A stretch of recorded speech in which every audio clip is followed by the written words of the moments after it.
Hi guys, I welcome you all to Learn with Diamond Door. I hope that you all are well. So in this video we are gonna discuss the Bulletin of Information for Undergraduate Admission in University of Delhi. ठीक है, और ये academic year देख लीजिए, यहाँ पे लिखा हुआ है 2023 to 2024, मतलब बिल्कुल जो बच्चे आज अभी 12th क्लास में हैं उनके लिए ये बुलेटिन है for under graduate for sweat. ठीक है, कि कैसे क्या करना है क्या नहीं करना है, हम उससे मतलब पूरा मैं इस इंफॉर्मेशन को अच्छे से डिस्कस करने वाली हूँ। इसके अंदर A to Z मतलब जितना भी लिखा हुआ है ना वो सारा मैं डिस्कस करूँगी। जो भी आपके डाउट होंगे वापस से कमेंट सेक्शन में डालिएगा, और बिल्कुल ये एकदम ऑथेंटिक इन्फॉर्मेशन मिलेगी, बिकॉज ये जो PDF है ये मैंने जो दिल्ली यूनिवर्सिटी की वेबसाइट है, ऑफिशियल वेबसाइट, वहीं से डाउनलोड करी है। ठीक है, तो स्टार्ट करते हैं हम लोग अपनी PDF। तो जैसे कि आपको पता है ये स्वेट जो होगा हमारा कॉमन यूनिवर्सिटी एंट्रेंस एग्जामिनेशन, उसी से रिलेटेड पूरा कंटेंट है। ये आपके कंटेंट्स है इस पूरी PDF के अंदर, इस पूरे बुलेटिन के अंदर, कि किस किस जगह पे कौन कौन से टॉपिक दे रखे होंगे। तो हमारे लिए तो यही ज़रूरी है कि स्वेट का एग्ज़ाम पैटर्न और वो कैसे होने वाला है, राइट। तो चलिए उसी पे चलते हैं। और जो भी आपको इन्फॉर्मेशन चाहिए आप इस बुलेटिन से पूरे अच्छी तरीके से मतलब डाउनलोड कर सकते हैं। और देख लीजिए यहाँ पे मतलब ये कुछ हमारे पास 5 तरह के फाइव टाइप्स ऑफ पैटर्न्स होते हैं जिसके अंदर लोगों को एडमिशन्स होते हैं। जो हमारा होता है कि candidate must be citizen of India, regular के अंदर हो सकता है, सोल के अंदर हो सकता है, NCWEB के अंदर हो सकता है, और फॉरेन नेशनल। ये 5 तरह के एडमिशन्स होते हैं हमारे UG के अंदर, राइट। और ये कुछ इंपॉर्टेंट पॉइंट्स है, मतलब इतने इंपॉर्टेंट नहीं कि आपको पता रहना चाहिए, बहुत ही जनरल और इम्पॉर्टेंट पॉइंट है। If you want to read it you can read it, write by it in your self, right. और हम लोग जो है अब जो मतलब बहुत इंपॉर्टेंट है ना, एकदम अप टू डेट उन सबको, सबसे इंपॉर्टेंट तो मेरा ये है, मैं थोड़ा जूम कर देती हूँ, देख लीजिए। सबसे इंपॉर्टेंट है structure of common university entrance examination. ठीक है, ये हमारा पैटर्न है। और आप देख लीजिए बहुत ही ध्यान से कि ये इस तरह से है आपके क्वेश्चंस, और इस तरह से आपके ये टॉपिक्स दे रखे हैं, और इन्हीं में से आपका पेपर बन कर आएगा। ठीक है, तो इसको 3 सेक्शन में डिवाइड कर रखा है बेसिकली। तो फर्स्ट इज़ द लैंग्वेज, और इसके अंदर 2 सेक्शन हमारे पास, सेक्शन 1A और 1B। ठीक है, इसके अंदर इतनी सारी लैंग्वेजेस हैं। और हमारे पास है एक सेक्शन, दूसरा सेक्शन इसका नाम है डोमेन स्पेसिफिक। ये हमारे डोमेन है, इसके मतलब कि आपने कोई जो कोर सब्जेक्ट पढ़े हैं अपने 12th क्लास में, जैसे कि अगर कोई कॉमर्स का बच्चा है तो उसने अकाउंटेंसी, बिजनेस, इकोनॉमिक्स पढ़ा होगा। अगर कोई नॉन मेड का बच्चा है तो उसके पास PCMB होगा। ठीक है ना, मेडिकल नहीं होगा, सॉरी।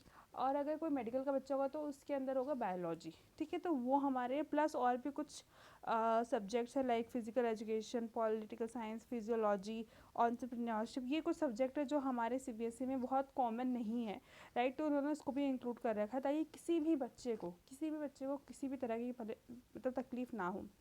एक हमारा जनरल टेस्ट आता है। अगर आपके कोई बड़े भाई बहन किसी कॉम्पिटिटिव एग्ज़ाम की तैयारी कर रहे होंगे तो आपने देखा होगा कि वो ब्लड रिलेशन के क्वेश्चंस लगा रहे हैं, एनालॉजी लगा रहे हैं, वर्बल टेस्टिमोनी लगा रहे हैं। और मतलब इस तरह का जो एप्टीट्यूड टेस्ट होता है ये बहुत ही, इसके अंदर GK भी आती है, इसके अंदर इंग्लिश भी आती है आपका, इसके अंदर मतलब ज्योग्राफी, थोड़ा साइंस आ जाएगा, थोड़ा कॉमर्स आ जाएगा, सब कुछ इंक्लूड करके एक जनरल टेस्ट बनाया जाता है। ठीक है, तो ये भी सेक्शन 3 में है, राइट। और इसके अंदर कुछ इंपॉर्टेंट चीज़ें हैं जो दे रखा है कि आप उन्हीं सब्जेक्ट को फिलफिल कर सकते हैं जो आपने 12th क्लास में पढ़ा। ये बहुत इंपॉर्टेंट है, मतलब ये बहुत इतना इंपॉर्टेंट है ये पॉइंट, क्योंकि लास्ट टाइम क्या हुआ था, कुछ बच्चों ने वो टॉपिक्स भी भर दिए, वो सब्जेक्ट भी भर दिए थे अपने सब्जेक्ट वाले फील्ड के अंदर जो उन्होंने नहीं पढ़े थे, राइट। बट ये कंपलसरी है कि जो सब्जेक्ट आपने 12th क्लास में पढ़े हैं उन्हीं सब्जेक्ट के बेसिस पे आपका एंट्रेंस होगा। और वही सब्जेक्ट जो आप भले ही उसके अंदर 100% ले आइए, ठीक है ना, लेकिन अगर वो आपने क्लास 12th में नहीं पढ़ा है उसे कंसीडर्ड नहीं किया जाएगा, राइट। नेक्स्ट होगा कि आपका डोमेन है, डोमेन रहना चाहिए एज़ पर दी, जो भी आपका कोई भी कोर्स चूज़ कर रहे हो उसके लिए इन्होंने स्पेसिफिक डोमेन दे रखा है। वो मैं अभी आपको दिखाऊंगी कि हर एक कोर्स के लिए एक स्पेसिफिक डोमेन, पूरा एक कहते हैं एक स्ट्रक्चर दे रखा है इस बुलेटिन के अंदर, तो वो दिखाऊंगी मैं आपको। और एक जनरल टेस्ट है, ये कंसिडर किया जाएगा for admission of numerous programme. यहाँ जो हमारे जनरल टेस्ट है ना वो बहुत सारे, मतलब जनरल टेस्ट है ये टफ़, लेकिन अगर आप कंसिस्टेंसी से करते तो वो हो जाएगा क्लियर, इसमें कोई बहुत बड़ी बात नहीं है। लेकिन वो है कि at the end of the time, क्योंकि हमने नया मतलब कभी पढ़ा ही नहीं है, क्योंकि 12th क्लास में होता नहीं तो दिक्कत आ जाती है। लेकिन ये है कि अगर जिस बच्चे ने इसे निकाल दिया ना, उसकी बहुत सारे कोर्सेज में एडमिशन हो जाएंगे फ्री ऑफ कॉस्ट। मतलब फ्री ऑफ कॉस्ट मतलब कि आपका मेहनत कम लगेगा, पैसा तो लगेगा लेकिन मेहनत थोड़ा कम लगेगा, राइट। और आपको इस ये देख लीजिए, इन्होंने वेबसाइट दे रखी है suet.samarth.ac.in। यहाँ पे आपको फॉर्म, सिलेबस, इन्फॉर्मेशन सब कुछ मिल जाएगा, ठीक है। और आपको रेगुलरली वहाँ पे विजिट भी करते रहना है, क्योंकि सारी इन्फॉर्मेशन हमारे पास आएंगी। और ये हमारी लैंग्वेज, इसका स्क्रीनशॉट भी ले सकते हैं अगर आप चाहें तो। ये हमारे पास टोटल लैंग्वेज कोर्सेज अवेलेबल हैं इन ड्यू के अंदर, राइट। और next is the art and social science के अंदर हमारे पास ये सारे कोर्सेज अवेलेबल हैं। All courses are available in Delhi University, right. और ये हमारे साइंस, मैथमेटिक्स एंड टेक्नोलॉजी से रिलेटेड हैं पूरे, जितने भी दे रखे हैं आपको, ठीक है। आप स्क्रीनशॉट लेना चाहें तो ले सकते हैं। दो मतलब ये पीडीएफ अवेलेबल है। ये हमारा कॉमर्स एंड मैनेजमेंट का है सारा, जितना मतलब इसके अंदर टोटल 5 कोर्सेज हैं। Next is the vocational studies से रिलेटेड है, म्यूज़िक से रिलेटेड, एजुकेशन, फाइन आर्ट्स। तो ये हमारे टोटल सब्जेक्ट्स थे, राइट। और इसके अंदर मिनिमम एलिजिबिलिटी की अगर मैं बात करूँ तो वही है कि आपको 12th पास होना चाहिए। और मतलब एक बात बहुत अच्छे से कंफर्म हो गई होगी, और जिसको नहीं है उसको मैं बता दूँ कि आपको 12th के मार्क्स को बिल्कुल नहीं कंसिडर किया जाएगा, सिर्फ और सिर्फ आप पास होने चाहिए। जैसे कि आप 10th की मार्कशीट चेक कराते हैं ना कि हम पास हैं, उसी तरह आपको 12th की मार्कशीट चेक करानी है that you are pass the examination, ठीक है ना। बस दैट्स इट। आप उससे ज़्यादा आपको नहीं करना, मतलब उससे ज़्यादा आपको मतलब बिल्कुल भी टेंशन लेने की ज़रूरत नहीं, राइट। तो इस तरह से है हमारी, ये देख लीजिए।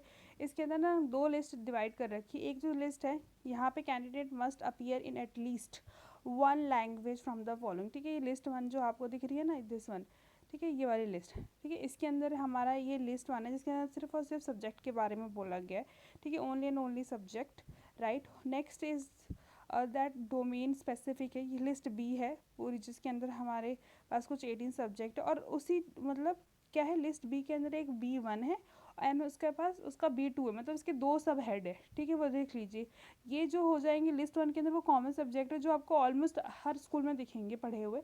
और ये जो हमारा लिस्ट बी है, इसके अंदर वो कुछ है जो हर स्कूल में अवेलेबल नहीं कराते हैं, राइट। जैसे कि आपने फिजिकल एजुकेशन पढ़ा होगा, कुछ बच्चों के पास म्यूजिक होगा, कुछ बच्चों के पास आर्ट्स होगा।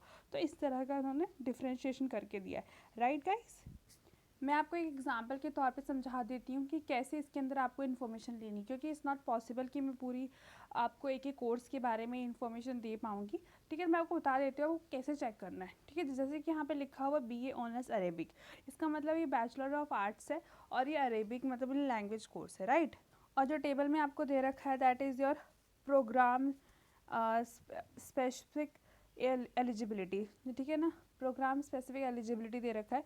इसको आपको मतलब इस पूरे टेबल को जहाँ पे मैं मार्क कर रही हूँ, ये इतना इंपॉर्टेंट टेबल है कि मतलब आपको हर सब्जेक्ट में यही सब देखना है। मतलब ये बहुत इंपॉर्टेंट टेबल है, जो आपका PSE होता है ना, प्रोग्राम स्पेसिफिक एलिजिबिलिटी, ये सबसे इंपॉर्टेंट है। यही आपको बताएगा कि आपको कौन सा सब्जेक्ट चूज़ करना है फॉर अ पर्टिकुलर कोर्स, ठीक है ना। जैसे कि मैं आपको एक्सप्लेन करती हूँ।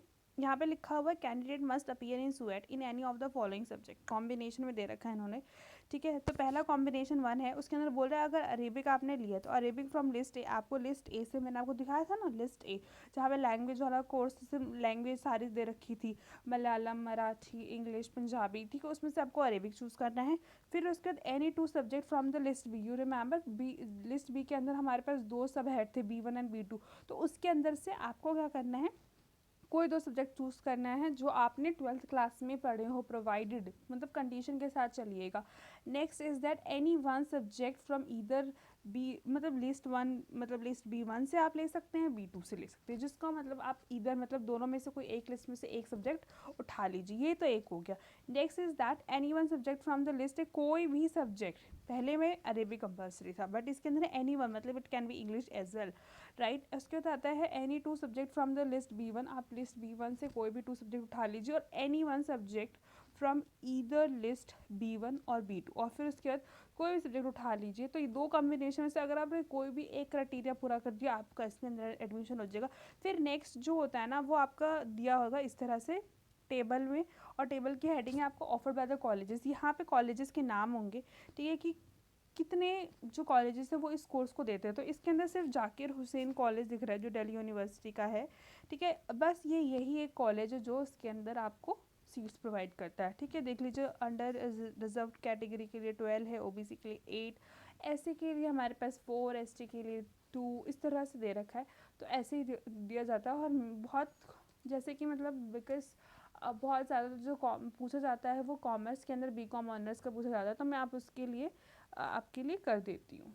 तो सबसे ज़्यादा जो कॉमन आता है वो बीकॉम ऑनर्स के लिए आता है, बीकॉम के लिए आता है, तो मैं वो आपको एक्सप्लेन कर देती हूँ और रेस्ट आप इस पीडीएफ से खुद देख लीजिएगा, राइट। और अगर आपको इसकी पीडीएफ चाहिए या पीडीएफ का लिंक चाहिए तो मैं आपको उसे कमेंट बॉक्स में डाल दूँगी, या फिर आपको नहीं चाहिए होगा तो आप प्लीज़ कमेंट बॉक्स में लिख दीजिएगा कि मुझे ये पीडीएफ चाहिए या फिर मुझे इसका लिंक चाहिए। वैसे मैं लिंक डाल दूँगी।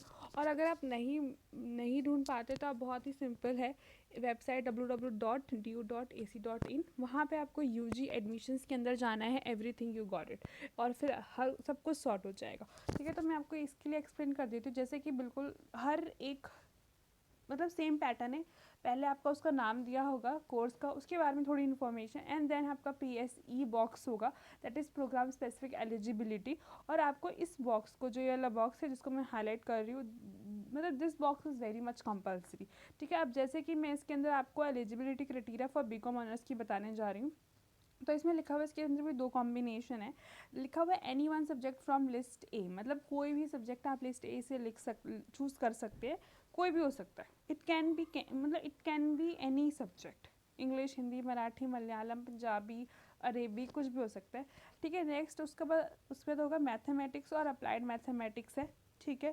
Plus any 2 subject out of the list at least one should be from the V1, मतलब कोई भी 2 सब्जेक्ट होंगे और कम से कम एक सब्जेक्ट तो B1 से होना चाहिए। जैसे कि मैंने आपको बताया था, लिस्ट बी के अंदर आपके पास 2 सब हेड है, B1 एंड B2, तो वो बोल रहे हैं कम से कम एक सब्जेक्ट तो B1 लिस्ट से होना ही होना चाहिए, और दूसरा आप वहाँ से कहाँ से ले सकते हैं, B2 वाले लिस्ट से, राइट। ये तो हो गया कॉम्बिनेशन नंबर 1। जो कॉम्बिनेशन नंबर 2 है, उसने बोला है कि any one subject from the list A, कोई भी सब्जेक्ट आप लिस्ट ए से चूज़ कर सकते हैं, कोई भी, मतलब नॉर्मली लोग इंग्लिश लेंगे क्योंकि हमारे most of the CBSE school में इंग्लिश अवेलेबल है, राइट। और फिर नेक्स्ट हो जाएगा कि आपका अकाउंटेंसी और बुक कीपिंग, ठीक है, 2 सब्जेक्ट हैं। अकाउंटेंसी आप पढ़ना चाहते हो तो अकाउंटेंसी लीजिए, और अगर बुक कीपिंग में एग्जाम देना चाहते हो तो बुक कीपिंग, और any 2 subject out of which at least, और कोई भी 2 सब्जेक्ट, ठीक है, जिसमें से एक आपका B1 से होना ही चाहिए। और जो थर्ड लाइन है, मतलब जो ये वाली लाइन है, ये क्या, इसका मतलब क्या है? इसका मतलब मैं आपको समझाती हूँ बहुत अच्छे से, ठीक है। सबसे पहले तो आपको ये देखना है कि ये जो 2 कॉम्बिनेशन दे रखे हैं 1 एंड जो ये 2 है हमारा, इसके बीच में आपको कुछ कॉमनलिटी दिख रही होगी, आई होप, ठीक है ना। You are able to find out that commonality between the 2। देखो इसके अंदर ये है कि पहले एक सब्जेक्ट आपका लैंग्वेज होना चाहिए, वो कॉमन है, ठीक है, उसको निकाल दो। फिर इसने बोला कि any 2 subject from the list B, मैं ये बोल रही हूँ, और इसके अंदर भी जो थर्ड ऑप्शन है, मतलब ये वाला जो ऑप्शन है इधर वाला, एनी टू जो सब्जेक्ट है आपका from the list B, and यहाँ पे भी लिखा हुआ है any 2 subject from the list. अगर मैं इन दोनों को सेम रख लूँ, ठीक है, सपोज मैंने मान लिया बिजनेस और इकोनॉमिक्स, ये दोनों लिस्ट B1 के पार्ट्स हैं, ठीक है। और उसके बाद आता है यहाँ पे मैथ्स और अकाउंटेंसी। तो बच्चे ने अगर ये 2 सब्जेक्ट, मतलब सपोज इंग्लिश, यहाँ पे जो आपका था that is business and economics, और उस बच्चे ने क्या करा है, अकाउंटेंसी भी ले ली क्योंकि हमने पढ़ा था, एंड देन उसने मैथ्स भी ले लिया, ठीक है, उसने मैथ्स भी ले लिया। तो ये क्या होगा, ये हमारा होल कॉम्बिनेशन बढ़ जाता है, मतलब आपको सिर्फ और सिर्फ 2 सब्जेक्ट एक्स्ट्रा पढ़ने पड़ेंगे, उसे एग्ज़ाम देने पड़ेगा। लेकिन सपोज आपका मैथमेटिक्स में ज़्यादा नंबर आ गए, अकाउंटेंसी में नहीं आए, तो उन्होंने थर्ड लाइन का मतलब ये है कि जो आपका मेरिट है ना, वो बेस्ड होगा on the sweat square obtained from any of the above mention, मतलब जो भी आप दोनों कॉम्बिनेशन में से जिसमें आपका बेस्ट स्कोर होगा ना, मतलब जिसमें आप सबसे ज़्यादा स्कोर करेंगे, हम उसको कंसिडर करेंगे, मतलब इतनी उन्होंने अवेलेबिलिटी दे रखी। और सपोज इसका रिवर्स हो जाए, ठीक है ना, कि आपका अकाउंटेंसी के अंदर ज़्यादा नंबर है और मैथ्स में नहीं है, तो क्या होगा, वो अकाउंटेंसी का लेंगे, क्योंकि इसमें यह लाइन लिखी हुई है साफ साफ, that merit will be based on the best sweat square obtained from any of the above mentioned combination of the subject। मतलब जो भी आपका कॉम्बिनेशन ऊपर मेंशन कर रखा उनमें से किसी भी एक में बेस्ट स्कोर बनेगा हम उसको कंसिडर करेंगे। ठीक है, तो आपके लिए बेटर होगा कि देखिए जो जिसने अगर एम रखा है ना बीकॉम ऑनर्स, उसने मैथ्स तो गारंटी पढ़ी होगी। तो आप जितने भी सब्जेक्ट पेपर में देख आएंगे ना बोर्ड, सोच लीजिए दोबारा आपका बोर्ड का पेपर है, बस उसके अंदर कंडीशन ये है कि इंग्लिश का सिलेबस इज़ टोटली डिफरेंट, क्योंकि इंग्लिश हर स्कूल में मुझे नहीं लगता सेम पढ़ाई जाती है। तो उन्होंने बोला कि हम अपने तरफ से देंगे इंग्लिश का सिलेबस, राइट। तो इंग्लिश का सिलेबस इज़ डिफरेंट, अदरवाइज आपका मैथ्स का थोड़ा बहुत लिटिल बिट डिफरेंट है। और अगर आपको चाहिए पूरा detailed PDF of each and every subject, तो प्लीज़ आप कमेंट करिएगा, मैं आपको ईच एंड एवरी सब्जेक्ट का मतलब पूरा ए टू जेड एक्सप्लेनेशन दूंगी, और from the PDF that are available on the official website. ठीक है ना, ऐसे इधर उधर के नहीं, कोई किधर से भी नहीं, ओनली एंड ओनली आपकी ऑथेंटिसिटी मतलब ऑथेंटिक सोर्स से लूँगी, दैट इज़ www.bu.ac.in से, और वहाँ से बनूँगी। अब आता है next is very important, that is colleges, जो कॉलेज ऑफर किए जाते हैं। ठीक है, तो ये सारे कॉलेज हैं जो हमें बीकॉम ऑनर्स ऑफर करते हैं। ठीक है, तो हमारे पास टोटल है यहाँ पे देख लीजिए 55 क्वेश्चन मतलब 55 कॉलेजेस हैं। ठीक है, जो आपको इस तरह इस पैटर्न के अंदर आपको ये कोर्स जो है ऑफर करते हैं, right. Next is all about right BCom. तो बीकॉम का भी बहुत सिंपल क्राइटेरिया है। ठीक है, बहुत ही सिंपल है, आप देख लीजिए, क्योंकि इसके अंदर भी दो कॉम्बिनेशन दे रखे हैं, वन और हमारा ये टू है, राइट। इसके अंदर भी यही है कि any one subject from the list one, any two subject from the B, मतलब बी से कोई भी, और एनी वन सब्जेक्ट इधर फ्रॉम बी से ले लो या फिर बी टू से ले लो। मतलब इसके अंदर मैं बोलूँ अगर मैं, क्योंकि यहाँ पे लिखा हुआ है कि आप चाहे B1 से लो चाहे B2 से लो, तो एनी टू सब्जेक्ट के अंदर मैं ले लेती हूँ इसके अंदर बिजनेस और इकोनॉमिक्स, और एनी वन सब्जेक्ट फ्रॉम किसी से भी ले सकते हो। तो अकाउंटेंसी तो बन गया नहीं आपका वो वाला क्राइटेरिया, कौन सा क्राइटेरिया जो वहाँ पे सेकंड क्राइटेरिया था फॉर बीकॉम ऑनर्स। ठीक है, और इसके अंदर लिखा हुआ, हाँ बट इसके अंदर ये लिखा हुआ है कि आप सेकंड ऑप्शन के अंदर थोड़ा ट्विस्ट है कि इसके अंदर आपको सेक्शन 3 के अंदर इन्होंने बोल दिया जनरल टेस्ट। अगर आप जनरल टेस्ट में कंफर्टेबल हो तो आप जनरल टेस्ट दे दीजिए, और एक लैंग्वेज तो रहेगी, और एनी वन सब्जेक्ट कोई भी सब्जेक्ट एक सिर्फ, मतलब अगर आप जनरल टेस्ट दे रहे तो यहाँ पे आपको ये है कि थोड़ा प्रिविलेज, और मैं कहूँ थोड़ा ईज हो जाता है कि आपको सिर्फ एक ही सब्जेक्ट के अंदर देना है। ठीक है, तो बाकी लेकिन मुझे नहीं लगता जनरल टेस्ट के अंदर एक अलग से प्रिपरेशन करने की ज़रूरत पड़ेगी। बट क्योंकि अगर आप पहले से ऑलरेडी किसी कॉम्पिटिटिव एग्जाम की तैयारी कर रहे हैं तो उसके अंदर general test is very much compulsory. मतलब कोई भी अगर बैंक की तैयारी कर रहे होंगे आप में से कोई, या फिर कोई जैसे कि अगर कोई बच्चे बीबीए और एमबीए का एक इंटीग्रेटेड प्रोग्राम आता है उसकी तैयारी कर रहे होंगे, है ना, मतलब आईआईएम को टारगेट कर रहे होंगे, सिम्बायोसिस को टारगेट कर रहे होंगे, तो वो बच्चे ऑलरेडी मुझे पता है उन्होंने कर रखा होगा जनरल टेस्ट, तो उनके लिए वो ईजी है। और मतलब मेरे को लगा, मुझे एक बात में बहुत ज़्यादा मतलब समझ में नहीं आया, मैं बहुत सरप्राइज हूँ कि बीकॉम जो है वो हमारे एसआरसीसी में नहीं है। देख लीजिए यहाँ पे सत्यवती है, सत्यवती इवनिंग है, शहीद भगत सिंह है, शहीद भगत सिंह इवनिंग, शिवाजी है, श्यामलाल इवनिंग, और उसके श्यामा प्रसाद मुखर्जी कॉलेज है हमारा, श्री अरविंदो मतलब मॉर्निंग एंड इवनिंग है, श्री गुरु गोविंद सिंह कॉलेज है, गुरु नानक देव खालसा है, श्री गुरु तेग बहादुर खालसा, श्री वेंकटेश्वरा, श्री श्रद्धानंद। देख लीजिए एसआरसीसी, मतलब मेरे को पता ही नहीं था कि हमारा जो बीकॉम है वो एसआरसीसी में है ही नहीं। तो अगर आपको एसआरसीसी में जाना है और अगर कॉमर्स को जाना है तो मुझे जहाँ तक लग रहा है कि आपको बीकॉम ऑनर्स में बहुत अच्छे से टारगेट करना है। और ये बीएमएस का है, उसका भी सेम ऐसे क्राइटेरिया दे रखा है, तो आप पढ़ लीजिएगा। बट देख लीजिए इसके अंदर भी आपका एसआरसीसी नहीं है, मतलब बीकॉम ऑनर्स प्रोवाइड करता है वो बीकॉम। ठीक है, तो ऐसे ही बहुत सारे इन्फॉर्मेशन है, मतलब बीबीए के लिए इन्फॉर्मेशन है, बी ऑनर्स बिजनेस इकोनॉमिक्स के लिए ऑप्शन मतलब इन्फॉर्मेशन है। ठीक है, तो इस तरह से आपको कॉलेज, और इस तरह से आपको अपने क्राइटेरिया के अकॉर्डिंग अपने मतलब अपने मतलब जो आपको पसंद है, जो आपको करना है, ठीक है ना, अपने फील्ड के अकॉर्डिंग, जो आपको फ्यूचर में जो सब्जेक्ट पढ़ना है उसके अकॉर्डिंग आप ढूंढिए वो कोर्स। और उसको फिर इस तरह से जैसे जैसे मैंने बताया है ना, देखने के लिए आप उसको वैसे जैसे देखना, पहले आपको देखना है एलिजिबिलिटी, और फिर आपको देखना है कि कौन कौन से कॉलेज मतलब कौन कौन से जो कॉलेज है जो ये कोर्स ऑफर करता है। ठीक है ना, तो आपको अपने as per your convenience, as per your choice, अपनी विश के अकॉर्डिंग आपको पहले तो कोर्स सेलेक्ट करना है, देन कॉलेज सेलेक्ट करना है, राइट। इसलिए जब कोर्स आपके ख़त्म हो जाते हैं तो फिर ये नॉर्मल इन्फॉर्मेशन दे रखी है, जैसे कि रिजर्वेशन पॉलिसीज़ क्या है, मतलब किन पॉलिसीज़ पे हमारी दिल्ली यूनिवर्सिटी काम करती है, राइट। और फिर उसके बाद एडमिशन टू द सुपरेंडरी शीट्स जो मतलब कुछ अलग से शीट्स है, लाइक PWD, CW, इस तरह का जो होता है, ECA स्पोर्ट, इन लोगों का क्या क्राइटेरिया होता है उसके लिए पूरा इन्फॉर्मेशन दे रखा है। ठीक है, अगर आपके कोई रिलेटिव्स या कोई फ्रेंड्स हैं तो आप प्लीज़ उनको बता दीजिएगा कि इसके एंड में आपको सारी इन्फॉर्मेशन मिलेगी। ये सारी फेलोशिप है हमारे PWBD के बच्चों को, राइट। जो भी देख लीजिए, आप तो 3000 पर मंथ, 3 to 8 है, ठीक है ना। तो ये है, इस तरह से आपको मिलेगा यहाँ पे।